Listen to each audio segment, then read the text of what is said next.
Welcome po sa ating lahat. Mga narito ngayon, mga kailaw sa online. Blessed morning sa ating lahat.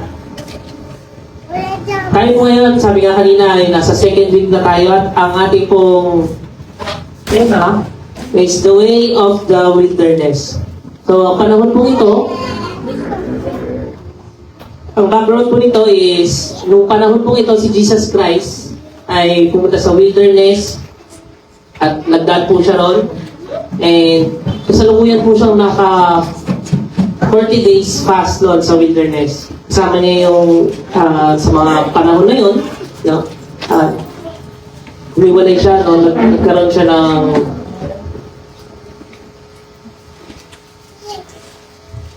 panahon para ihiwalay yung sarili niya sa mga kalagad niya. Okay. At ngayon po, ang tema po natin ngayong linggong ito is, sabi niya dito, rest in who you are. Sabihin nga po natin, sabay-sabay. Rest in who you are. Okay. Sabi niya po dito, finding worth beyond performance. Una po, gusto ko po kayong, gusto kong himayin muna, no? Sabi niya dito, rest.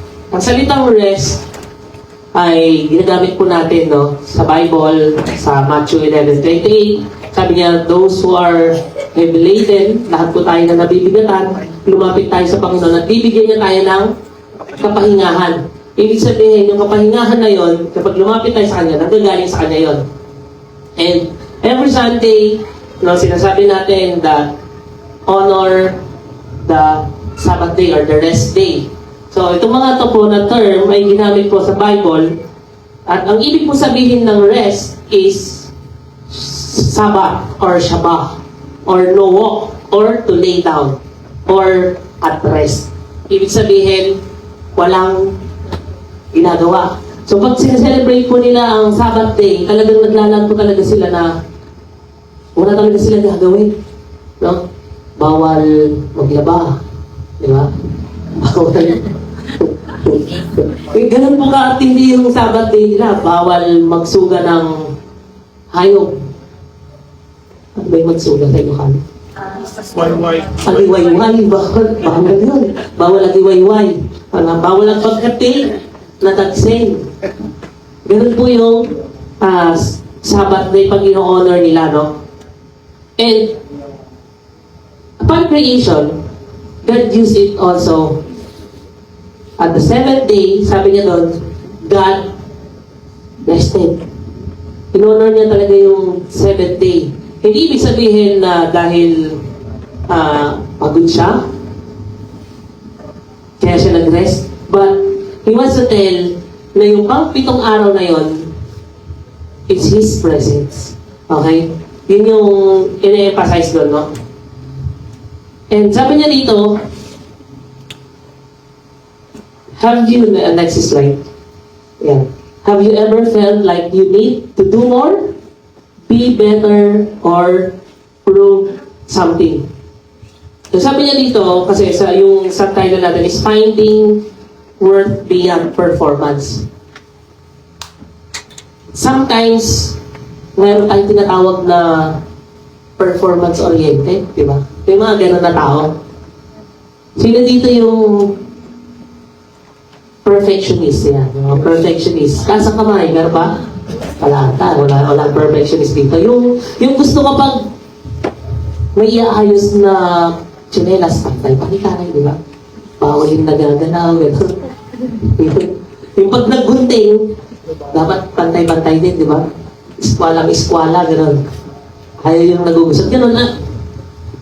Sabi nila, yung isa daw na katangian ng mga perfectionist, kung bakit sila naging gano'n is because they are performance-oriented. At nade-develop naman daw po ang performance-oriented na tao kapag, sabi nila, kapag daw na-applause or na-appreciate, yan, kapag sila'y nakakagawa ng tama. Or mas na-appreciate sila kapag nagkakaroon sila ng star. Di ba kaya doon ko na-realize sa Japan, tama ba? Napanood ko lang ito eh. Di ba ko lang punta ng Japan? Soon, punta tayo. Ayaw niyo, ako lang. Amen. Di ba? Sabi nila, kapag nag-school na yung bata, hindi agad tinuturuan na about sa academics. Tama ba? Una sila tinuturuan, magandang asal, gano'n. Kung paano maglinis, di ba? Mga ganun yung mga itinuturo. Pero sa atin, di ba? Unang tinuturuan, syempre tinuturo din yung magandang asal. Pero may kasama na siyang, di ba? Mga academics, di ba? May star-star na. Kapag yung bata, pag umuwi, may star, at napuri yan, natutuwa rin yan. Amen? Kaya kasi isa sa mga love language natin yung word of affirmation, di ba? Pag na-affirm tayo, natutuwa tayo, or feeling natin, we are loved. Tama? May mga taong ganon. Sabihin mo sa katabi mo, kung lalaki yan, ang pogi mo. Ayan. Kung babae yan, ang ganda mo. Di ba? Word of affirmation yan. And, yun, sabi nila, yun nga, nade-develop yun nung bata pa siya. So, yun, nakuha niya yun doon. May time na sobrang tuwang-tuwa yung magulang niya nung may ginawa siyang tama at tumatak yun sa isip niya. So, sabi niya, paglaki, ang tumatak sa kanya ngayon, kailangan makagawa ko ng perfect, di ba? Makakuha ko ng perfect score. Ano pa? Dapat top 1 ako. Dapat with honor ako. Kasi yun yung namulat sa isipan natin. Or sabi nga, yun daw yung nag-feel sa cup natin. Yung tayo mga bata, sabi nga, kalimitan, at the young age, no, yun dun daw na-feel yung cup natin. So, everyone has a cup. Nung bata tayo, kung ano yung, sabi nila, kung ano yung dun tayo nakaramdam ng strong feelings, yun yung nag-feel ng cup natin. Like, kunwari, sadness, na sobrang lungkot mo ng panahon na yun, or minsan tinatawag na trauma, di ba? Pag naranasan niya yun, yun yung nag-feel ng cup niya. Dala-dala niya yun hanggang sa paglaki. Kaya yung nakaranas na dapat perfect, di ba? Pag pinaliwanag din sa bata, bakit may mali ka? Bakit 9/10 lang? Di ba?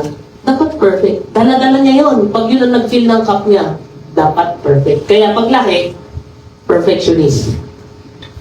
Nag-gets mo natin? Nakukuha natin.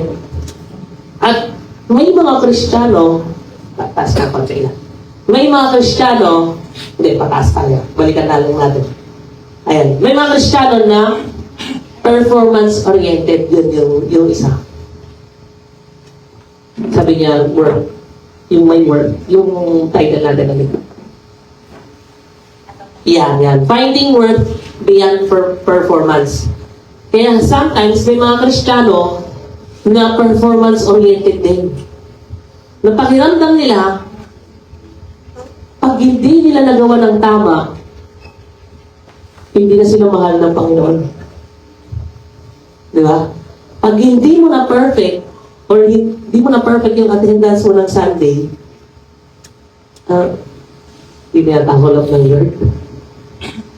Parang nagtampo yata sa akin ng Panginoon. Kasi, pakiramdam natin, yung worth natin ay nakabase sa performance natin. Hello?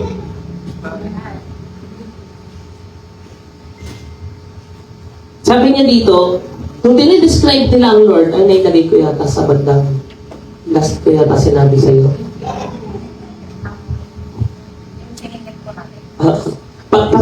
Pakipunta nga doon. Yan, the Lord is yan. Hindi, yung isa rin. The Lord is slow to anger, faithful. Okay.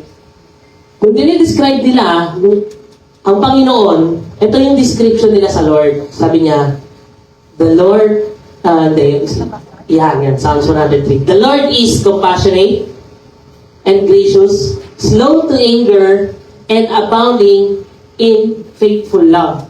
Ito yung description ng mga Israelites sa Panginoon. Lagi nilang binabanggit yan. Yahweh, the Creator, God the Father, the Lord, is compassionate, gracious, slow to anger, and abounding in faithful love. Mamaya, mapapasadahan natin kung gaano ba ka-faithful yung love ng Panginoon, kung gaano ba siya ka-compassionate, and how gracious He is. Yung gracious kasi na term, sabi niya is favor sa ibang term. God is so favorable. So, it requires, ano yan, sometimes ang connotation natin, pag sinabing favorable or favor, it requires works. Also, kailangan ganito, kailangan, di ba? Kaya sinasabi nila, may term tayo na paborito yan ni teacher kasi sip-sip. Paborito yan ni boss kasi sip-sip, di ba? Ganun yung term natin. Ayan na naman si Johnny B. Di ba? Bida. O bida. Kaya, fini-favor ng boss o ng teacher o ni Papa, ganun, di ba? Sa magkakapatid, di ba? Sinasabi nila may paborito. At yung paborito, yun yung mabait. But, I want you to gusto ko na ano muna natin, i-detach muna natin yung kaisipan natin ng mga yon. Yung mga excess baggage na yon, alisin muna natin sa kaisipan natin, i-detoxify natin yung ating kaisipan tungkol doon. Okay, sa pamamagitan ng mga mapapasadahan natin ngayon. Sabi niya dito, according to the Bible, you are already valuable because you are God's child. We are the child of God. At alam natin na hindi natin kayang pagtrabahuhan or hindi natin kayang i-gain yung pagiging anak. Tama ba? Kunwari, si Miles, ikaw ba nung pinanganak ka, pinagtrabahuan mo ba or ginain mo ba yung pagiging Miles? Gumaro mo? Hindi, di ba? Nung pinanganak ka na, gumaro ka na. Tama? Sino sa inyo nakakapanood ng Mondragon? Yung mga gano'n, yung mga ano? Anong talagas yun? Kalimutan ko na. Ha? Yung sinikatan ni nakalimutan ko na. Yung gobitita, yung gano'n.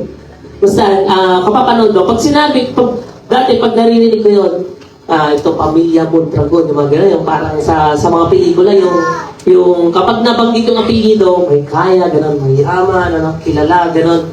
At kapag sinabing Mondragon siya, hindi siya pwedeng, hindi siya pwedeng i-touch or tinatawag natin na touchable. Hindi siya pwedeng alipustahin o hindi siya pwedeng basta-basta. At yun, hindi niya nag-gain yun, di ba? Nung pinanganak siya, Mondragon na to. Ano bang apelyido ni Tanggol? Hindi kayo nanonood. Hindi pa ni Cardo ngayon. Okay. Di ba yung mga yun na mga apelyido, pag sinabing Valiente, yung mga gano'n, mga narinig ko yata sa radyo. Pag narinig ko na, dinikit yung apelyido na yun, pag gano'n ka, ibig sabihin, bigyan niyo ito ng daan. Di ba? Royal to. Royalty to. Hindi pwedeng basta-bastahin. So, gano'n pag sinabing anak, di ba? Hindi nila ginain yung mga yon. Pero, gumaro. Pag sinabing gumaro, yan. Ano to? Sa bloodline to ng royalty. Hindi ka pwedeng basta-basta. Di ba? Yung pagiging anak niya ay hindi niya ginain at yun yung meron tayo. Amen? Gusto kong iyan natin yan sa isipan natin. We are not valuable because of what we do or what we did. We are valuable because we are sons and daughters of God. Amen? Amen. Next silence. And dito sa Matthew chapter 4, verse 3 to 4, sabi niya, dumating ang dyablo at sinabi sa kanya, kung ikaw ang anak ng Diyos, gawin mo ng tinapay ang mga patong ito. So nagkaroon ng ano dito, nagkaroon ng test. Tinest si Jesus Christ. And gusto ko nga palang sabihin na ang wilderness, ang ibig sabihin ng wilderness sa buhay natin is testing, or preparation, or transition. So sometimes, dumadaan po tayo sa ganitong pagkakataon sa buhay natin. Ngayon, nasa malaking transition tayo. Ano? Pamahal na ng pamahal ang diesel. Di ba? Baka magta-transition, baka pabisikleta na tayo. Electric. Parang transition yun, mapuntang electric car, di ba? Mga ganon.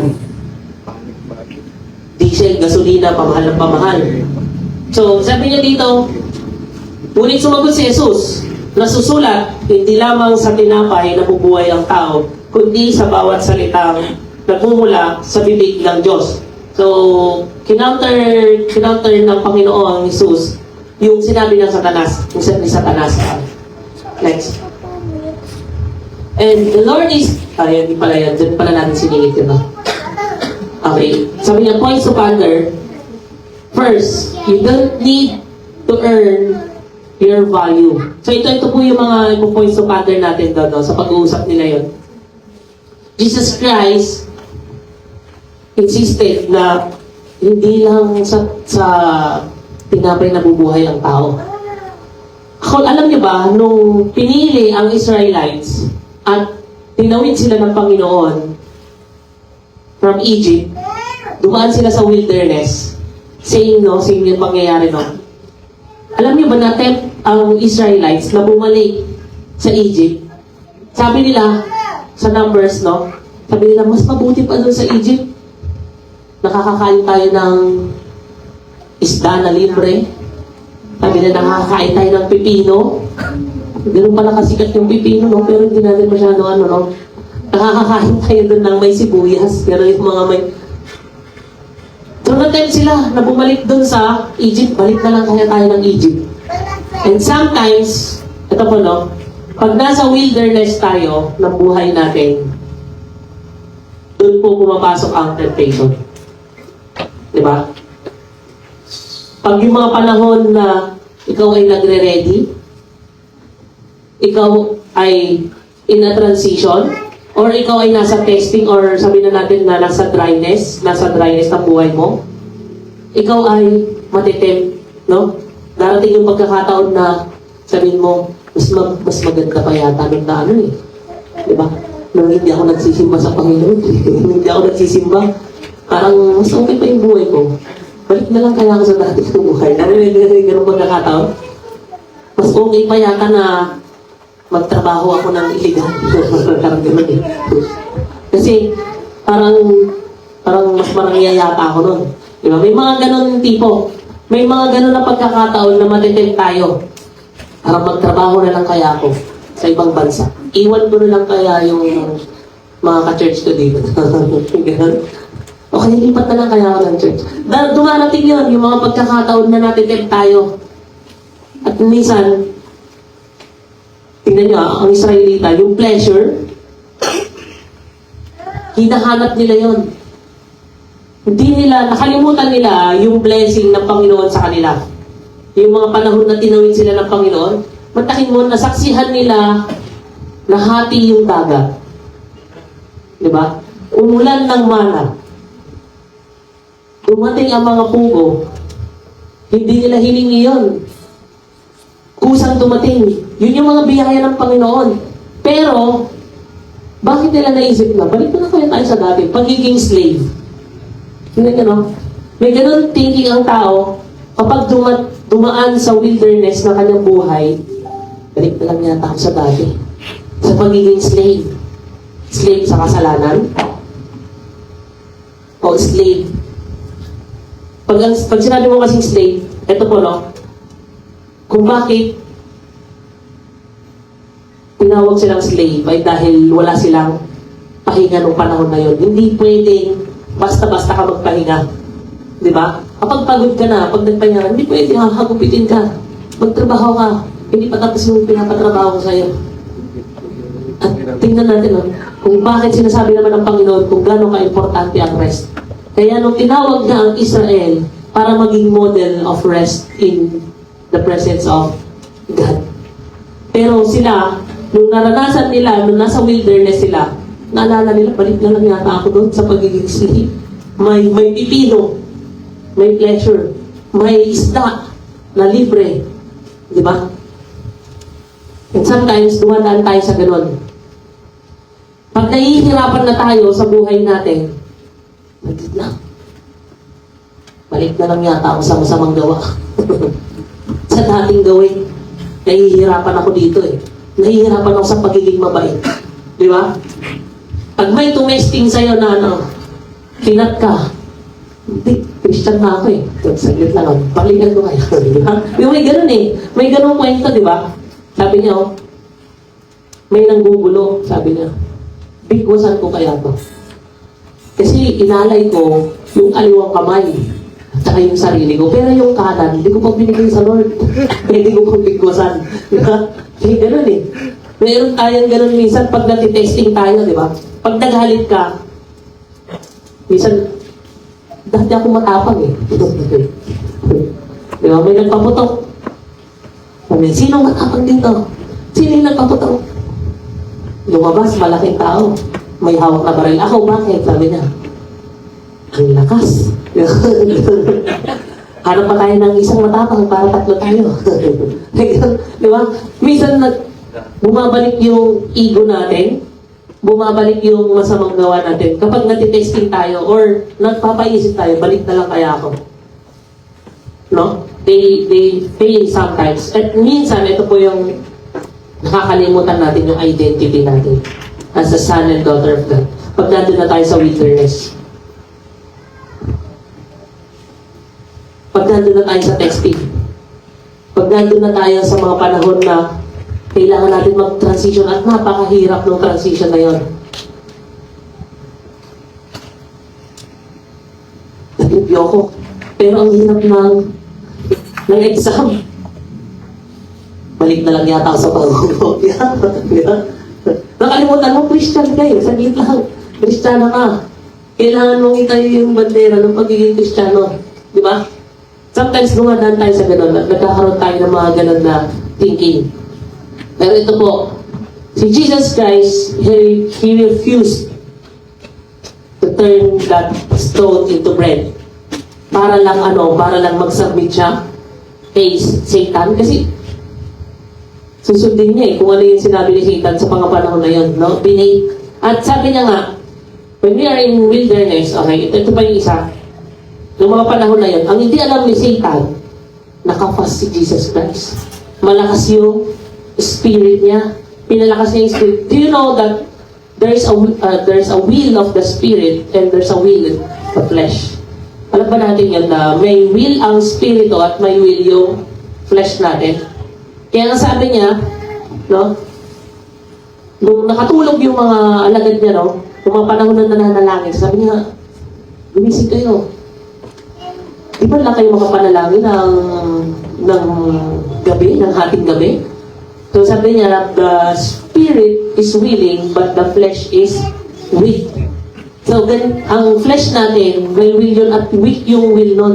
Kaya kapag nahihirapan na, kumbaga pagkakataon nito, no, maulan, di ba? Anong gusto ng flesh natin? Parang ang sarap matulog. Ang sarap humiga pag malamig. Naimas nagkukot po nada, di ba? Nagbayang nagkukot, lalo nung napagod ka ng Sabado, kaya may masama kang dinadamdam. Kaya magte-text na lang ako, Pastor, excuse muna ako. Masakit yung ipin ko. Pag may dinadamdam ka, umuulan po kasi basa yung sapatos ko, diba? Hindi mo na ako punta. Di ba? May mga ganun po tayong pagkakataon. Napuyat ako kagabi. Naggawa po kasi ako ng thesis. Excuse muna ako. Ano ba yung thesis mo? Yung yung sibigat na Chinese novela ba yun? Si Linda Walker, yung thesis to. Diba? Reaction paper daw kay Linda Walker. So, napuyat po ako. So, mga ganong tipo, no? Nagkakaroon po tayo ng excuses dahil po weak yung flesh natin. But, ito po yung gustong sabihin po sa atin ng Panginoon. Balik po tayo sa identity natin. We don't need to. Ito po yung isang sinasabi. Kung ka lang dyan, wala ka pang ginagawa, mahal ka na ng Panginoon. Amen? Amen. Gusto kong namnamin natin yun, no? Hindi ka pa, di ba? Hindi ka pa nagbabasa ng one chapter a day. Yeah. Parang kasi minsan, pag nagkaroon tayo ng commitment na Lord, ito-commit ako ng one verse a day. Eh, nakaligtaan mo, nakatulog ka. Sabi mo, mamayang gabi na lang. Pero pagod ka, nakatulog ka, hindi mo nabasa kinabukasan. Naku, nakalintis ako ng isang ng isang verse. Balik na lang yata ako sa dati. Malayo na yata ako sa Panginoon. Huwag niyong kakalimutan po, no? Wala ka pang pine-perform, wala ka pang ginagawa, ang identity mo ay mahal na mahal ka ng Panginoon. Your identity is beloved. Sabihin mo sa katabi mo, you are beloved. Beloved po tayo. Parang yung anak, di ba? Paborito na yan, lalo na pag apo, di ba? Bago, first apo. May mga, di ba, nakikita po namin, pag first apo, di ba? Bigay lahat ng luho, sabi nila. Totoo po ba yun sa mga lola? Di ba? Pag kinabawalan ng nanay, huwag ka pupunta dyan. Pero pag pumunta sa lolo at lola, sige, secret natin, wala secret natin. Pero ganun, tipo, ginain ba nila yun? Hindi. Because they are beloved. Ano? You're a poor, they are sons and daughters. Ganun din po tayo sa Panginoon. Yun po yung identity natin sa Diyos. We are beloved and we are sons and daughters of God. So rest assured na God will favor you. Amen? Amen. Next po tayo. Sabi niya dito, and my God will supply every need of yours according to His riches and glory. And sometimes, ito po yung nagiging problema, no? Nagkakaroon tayo ng kaisipan na pag nananalangin tayo at humihingi sa Panginoon, paano kaya ito ma-receive? Di ba? Minsan may hinihingi tayo Lord, kailangan ko ng 10,000. Pero at the back of your mind, sasabihin mo, ang sahod ko lang 5,000. Paano ko magkakaroon ng blessing na 10,000? Diba? Kung babalikan natin, yung hinihingi mo blessing, nakasalalay pa rin sa mga matatanggap mo.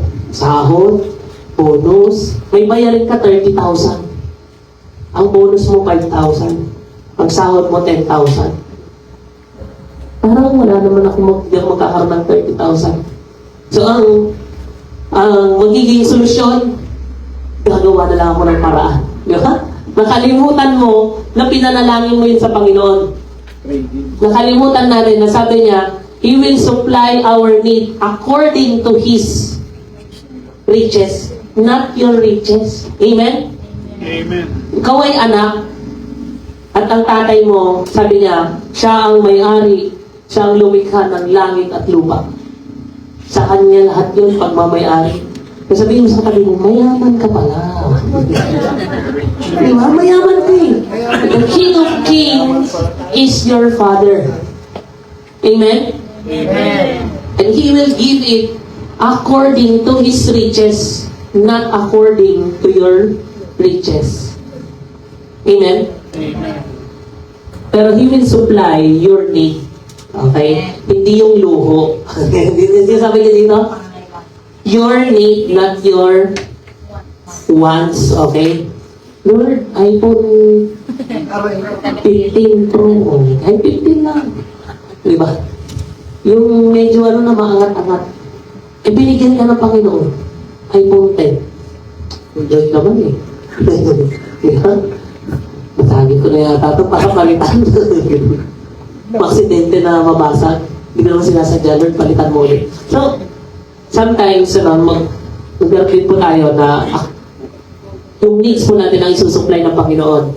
But it's not on your own riches, but according to His riches. So, huwag kayong magda-doubt. Amen? Pag humihingi tayo, Lord, ito ang kailangan ng family ko ngayon. Kahit 15,000 lang ang sahod ko, or 10,000 lang ang sahod ko, Lord. Or 20,000, Lord, ang kailangan namin 30,000. I know you can give it. Amen? Amen. He will supply it. Next. Sabi niya dito, rely on God. So we need to rely everything. Pag sinabi niya, parang ganito yun eh, sumandal ka dito. Yeah. Ito, solid, di ba? Pwede ang sumandal. Pero pag sumandal ka dito, patutumbo tayo, no? Kaya sabi niya, we need to rely not on our own understanding, not on our own capacity, but we need to rely on God. Amen? Pag hindi na natin kaya sabi nga kanina, di ba? Lord, hindi ko na kaya. Di mo ba? Nangihina ako. We need to pray. And we need to accept na kayang gawin niyo ng Panginoon. Amen? Kahit yung mga problema natin, kahit yung kapitbahay natin, pwede natin yan, ibigay sa Panginoon. Di ba? Lord, ang hirap nilang, kasi yung sarili natin, ito po, no? Yung sarili natin, pwede natin kontrolin. Pero yung kapitbahay natin, nahirap talaga kontrolin yun, di ba? Kung magbibideo kayo hanggang alauna, alas 2, gano'n. So, yung sarili mo, kaya mo kontrolin. Pero yung kapitbahay mo, hindi mo pwedeng sabihin na, tama na yan. Time's up. Hindi pwedeng mangyari gano'n. So, pwede natin yung ibigay din sa Panginoon. Lord, hindi mo naman kunin mo na siya, hindi gano'n. Diba? Lord, mag-born natin din para magbago. Diba? Para hindi na sila naggugulo. Para hindi na sila nagwawala. Diba? Pwede po natin yung ibigay. Yung mga mahal natin sa buhay. Diba? Lord, ingatan mo. You can rely on God sa protection. Hindi niya naman 24 hours mababantayan yung mga anak niyo. Tama ba? So many testimonies na napakinggan ko I have watched na yung anak nila pinotektahan ng Panginoon. Meron yung nalaglag sa bed, pero walang nangyari. So yung mga yun, yung mga bagay na yun, pwede natin yun i-rely sa Panginoon. Hindi dahil sa ikaw, kundi dahil siya ay faithful. Amen. Kaya sabi niya kanina, God is faithful, or dun sa ibang version, loyal, love. Meron siyang ganon. At pag sinabing loyal, 24/7, di ba may ganon? Hindi yung, minsan, loyal lang pagkaharap, di ba? Ito yung mga ganon. Kaibigan mo, oo, pag nakaharap. Sa likod na, hindi na pala. So may ganon. So, ito po yung punto. You are loved, and your relationship to God is yung loyal na relationship yun. Kaya sinabi niya, tapat ang Diyos, di ba? Tapat na word, balik-balik ka rin mo man, tapat pa rin. Di ba? T-A-P-A-T, pag binasa mo pabaliktad, tapat. Pag binasa mo paharap, tapat pa rin. So, ganun po ang Diyos. So, we can rely on Him. Kaya sabi niya dito, lumapit kayo sa akin kayong lahat na nahihirapan at lubhang nabibigatan sa inyong pasanin. At kayo'y bibigyan ko ng kapahingahan. Yun po yung gustong mangyari ng Panginoon, that Jesus Christ, He alone is rest. Okay? Hindi lang po yung Sunday ang rest, hindi yung church lang ang rest, hindi yung praise and worship ang rest, kundi siya mismo. Okay? His presence. Kaya dun sa Sabbath, dun sa 7th day, nagbago dun eh. Pag babasahin mo yung Bible, evening and morning came, parang gano'n. Mga gano'n yung mga, sinasabi doon. But doon at 7th day, hindi gano'n yung naging structure. Kasi, gusto ng Panginoon na ma-emphasize yung He is. We need Him to rest. We need to rely on Him. Amen? When we trust God to take care of us, the stress of proving ourselves disappear.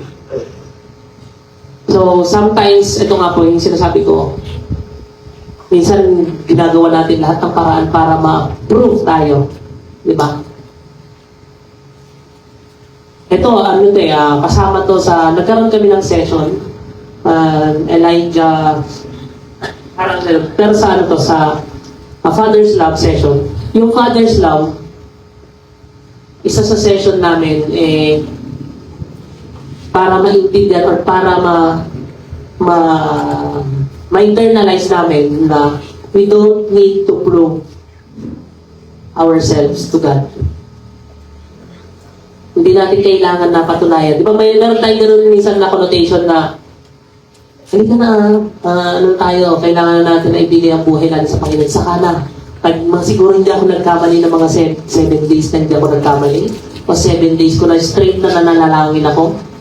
Saka ko iaalo yung buhay ko sa Panginoon. No, mali po yung connotation na yun. We don't need to prove or to approve ourselves to God. Gusto ko po na namin ninyo ngayon na kayo ay mahal ng Panginoon. Wala ka pang ginagawa. Love na love ka na niya. Special ka na. Ano?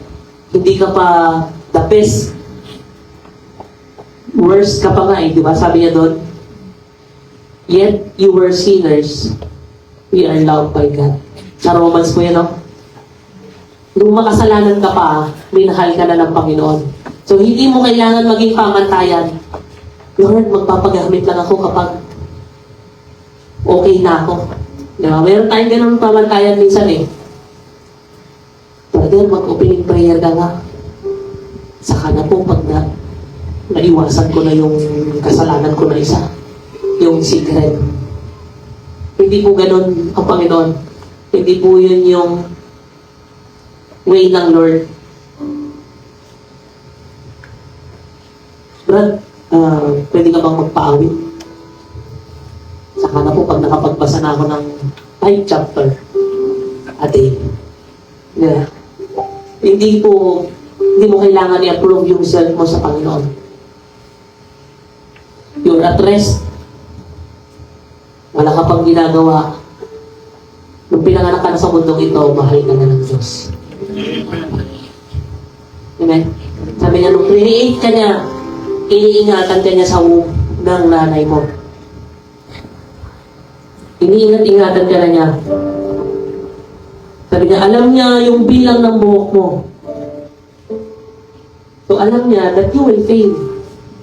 In the long run, you will fail. Kaya lang, hindi ka gaya ng mga Israelita na balik na lang tayo sa dati. Hindi yun ang gusto ng Panginoon. Kaya sabi niya, lumapit kayo sa akin. Lahat na nabibigatan sa kasalanan na yan. Lahat kayo na nag-fail.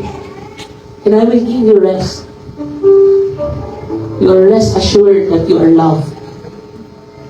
You are His beloved. Mahal na mahal na mahal ka ng Panginoon. Pagdating mo yon sa pagkakataong ito.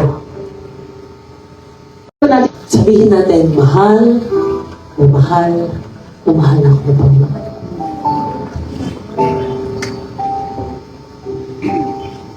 Damdamin mo yan sa pagkakataong ito. Nung makasalanan ka pa, minahal ka na ng Diyos. He is gracious to you. You don't need to approve yourself or to prove yourself to God. But even you are broken, kahit pa-broken ka ngayon, nagkamali ka, you fail, hindi sapat. Sabi niya dito, God is near to the broken-hearted. The Lord is close to the broken-hearted. He rescues those whose spirit are crushed. Kapag hindi mo na kaya, sa palagay mo, yung sabi nga nila wala na. Yung will niya, na-crush na or natalo na. Yung umaayaw ka na,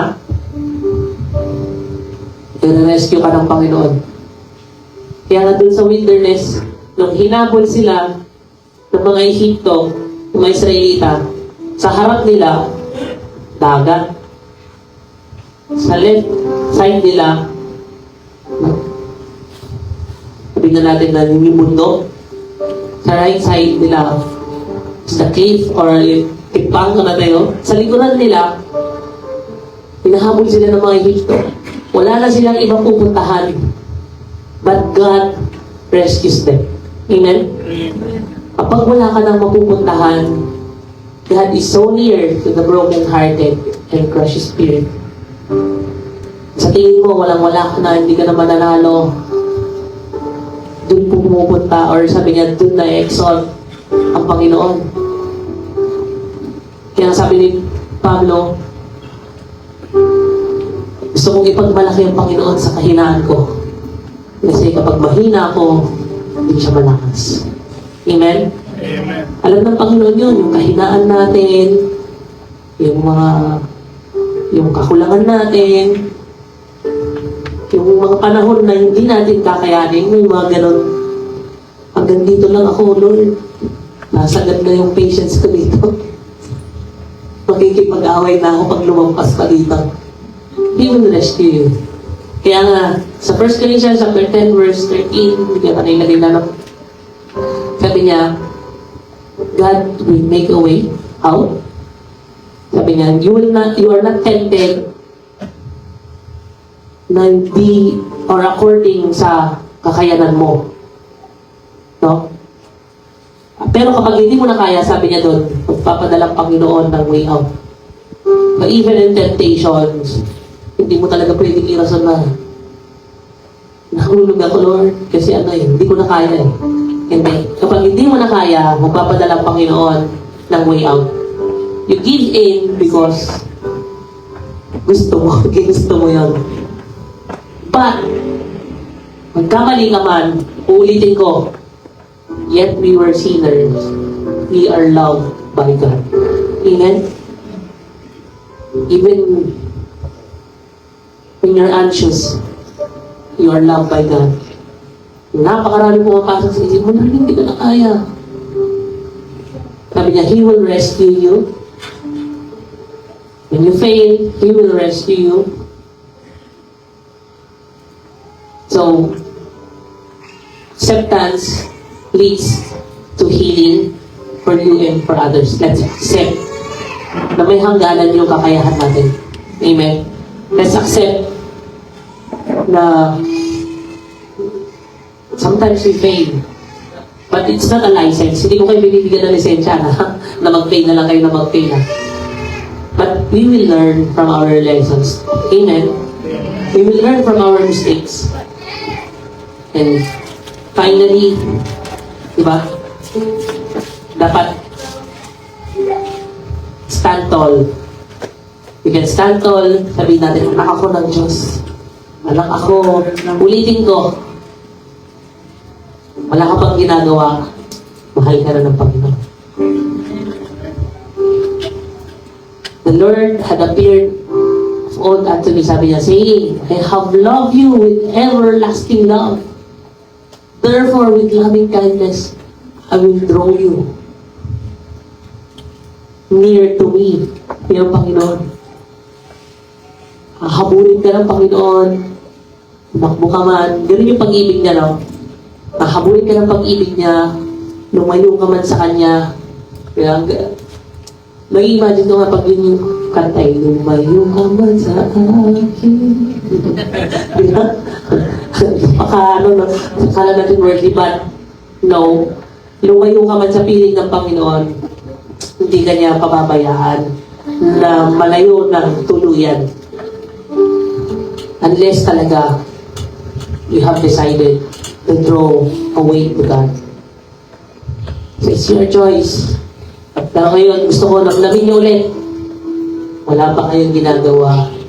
Mahal na kayo ng Panginoon. So we need to trust God, rely on His love, be kind to yourself. Huwag tayo mag-self-pity masyado, no? Wala na, hindi na ako makakabalik sa ministry at layo-layo ka na sa Lord. Diba? Hindi na ako magpapagamit sa Panginoon at dami ko nang ginawang mali. No, forgive yourself. Amen? Kasi, sabi nga ng Panginoon, yung pagpapatawad niya, He will forgive us again, and again, and again, and again. Hindi siya naglilista ng mali mo na, Lord, patawarin mo ako. Okay, sige. Patawarin kita. Kinalimutan ko na yung mali mo. Kaya pag humingi tayo ulit, Lord, bigyan mo ako ng last chance. Sige, bigyan ka ng last chance. Nagkamali tayo pag lumapit tayo sa Kanya, bigyan mo ako ng last chance. Kasi burado na yung nakaraan eh. May last chance ka ulit. Ganun lang, Lord. He'll forgive you again and again and again and again and again and again and again and again. Because He loved you with an everlasting love. Amen? Gusto ko lang namin natin yan. So tumayo tayong lahat. You are valuable as we are. You are so much valuable in the eyes of the Lord na siya mismo is stooped down. Iniwan niya yung pagiging Diyos niya at inalay niya yung buhay niya sa atin. Ganun niya tayo kamahal. I remember the song na minsan lang kitang iibigin.